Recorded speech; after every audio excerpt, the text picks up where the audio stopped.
नमस्कार प्रिय छात्रों, आराधना हिंदी साहित्य में आपका स्वागत है। उत्तर छायावाद की वैचारिक प्रवृत्तियाँ। उत्तर छायावाद का जो समय है वो छायावाद और प्रगतिवाद के बीच का समय है माना जाता है। छायावाद के काल में द्विवेदी युगीन काव्य ने एक नया रूप लिया था, जिसमें प्रकृति कल्पना, प्रतीक और बिंब को लेकर नए प्रयोग किए गए थे। लेकिन धीरे धीरे छायावादी विचारधारा की भी परिवर्तन की ओर आगे बढ़े और उत्तर छायावाद के प्रमुख कवि मूलतः वही जो थे छायावाद के थे, उन्हीं की रचनाओं का वर्ण विषय परिवर्तित होता गया, यानी उनके जो विषय थे उनमें थोड़ा बहुत परिवर्तन होता गया। और उत्तर छायावाद की विशेषताओं का विश्लेषण इस प्रकार से हुआ। पहला था कल्पना में यथार्थ का समन्वय। छायावाद में कविता कल्पना प्रधान थी, है ना, और उत्तर छायावाद में उसको यथार्थ की ओर अग्रसर किया गया। अब छायावाद के प्रमुख कवियों का वर्ण विषय इस समय कल्पना के साथ यथार्थ परक होने लगा। जैसे निराला की यह कविता देखिए, स्नेह निर्झर बह गया, रेत ज्यों तन रह गया, आम की वह डाल जो सूखी दिखी, कर रही अब जहाँ पीक या सिखी, नहीं आते पंक्ति में वह हूँ लिखी, नहीं जिसका अर्थ जीवन दह गया।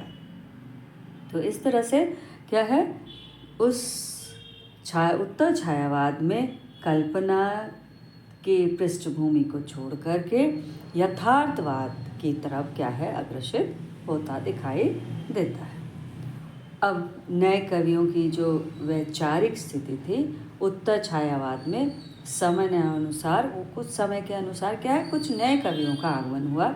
जैसे रामधारी सिंह दिनकर, सुभद्रा कुमारी चौहान, हरिवंश राय बच्चन, ये जो हैं बालकृष्ण शर्मा और नवीन आदि क्या है, ये इन कवियों का एक आगमन हुआ नए कवियों का उत्तर छायावाद में। और इन कवियों की विचारधारा छायावादी विचारधारा से सर्वथा भिन्न थी, यानी एकदम अलग थी। इन नवीन कवियों में क्रांतिकारी स्वरों की प्रधानता देखने को मिलती है कि मैं हूँ उनके साथ खड़ी जो सीधी रखते अपनी रीढ़। ये बच्चन की कविता है। और बच्चन का काव्य मूलतः क्या था, व्यक्तिगत उन्नति, स्वाभिमान का चित्रण करता है, यानी व्यक्ति की गत उन्नति और स्वाभिमान का चित्रण करता हुआ दिखाई देता है। काव्य में भय क्या है, मधुशाला जैसे वर्ण विषय की बहुलता है। हिंदू मुस्लिम है लड़वाते, मेल कराती मधुशाला।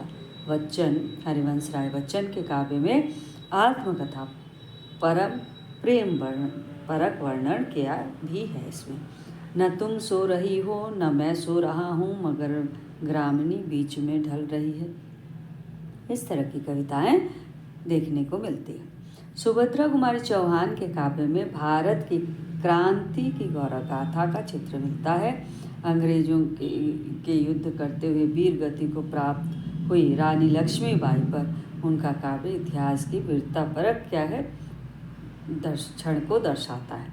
जैसे बुंदेले हर बोलों के मुँह हमने सुनी कहानी थी, खूब लड़ी मर्दानी वह तो झांसी वाली रानी थी।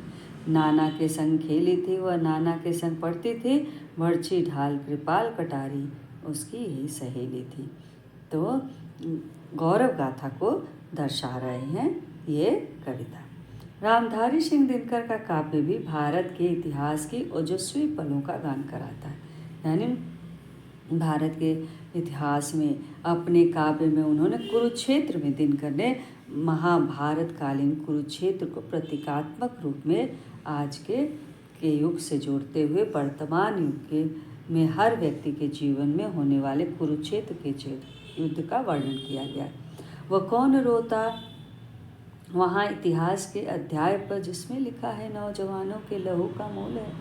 रामधारी सिंह दिनकर ने पौराणिक कथा के आधार पर उर्वशी काव्य में पुररवा और उर्वशी प्रेम का भी श्रृंगार परक वर्णन किया है। दृष्टि का जो पेय है वह रक्त का भोजन नहीं है, रूप की आराधना का मार्ग आलिंगन नहीं है, स्नेह का सौंदर्य उपहार रस चुंबन नहीं तो और क्या है। ऐसा कहकर उन्होंने पौराणिक कथा का यहाँ चित्रण किया है। वहाँ जहाँ उर्वशी में पौराणिक उल्लेख है, वहीं रश्मिरथी में महाभारत कालीन सूर्यपुत्र कर्ण को पात्र बनाकर उसके संघर्ष में जीवन का उल्लेख किया गया है। इस समय के कवि कौन थे? बालकृष्ण शर्मा नवीन के काव्य के स्वर क्रांतिकारी हैं। साथ ही उनके दोहों में सांसारिक नश्वरता क्या है देखने को मिलती है और जीवन का परम सत्ता ईश्वर का वर्णन किया, सत्य ईश्वर का वर्णन किया गया है। अब उन्होंने क्या कहा है नवीन जी ने कि देहिक पिंजर बद हम तदापि न सीमा युक्त, हम हंसा आकाश के संतत बंधन मुक्त हैं।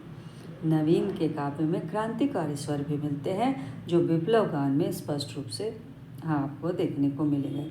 कभी कुछ ऐसी तान सुनाओ जिसमें उथल पुथल मच जाए, एक हिलोर इधर से आए एक हिलोर उधर से आए, प्राणों के लाले पड़ जाएं, त्राहि त्राहि स्वर नभ में छाएं।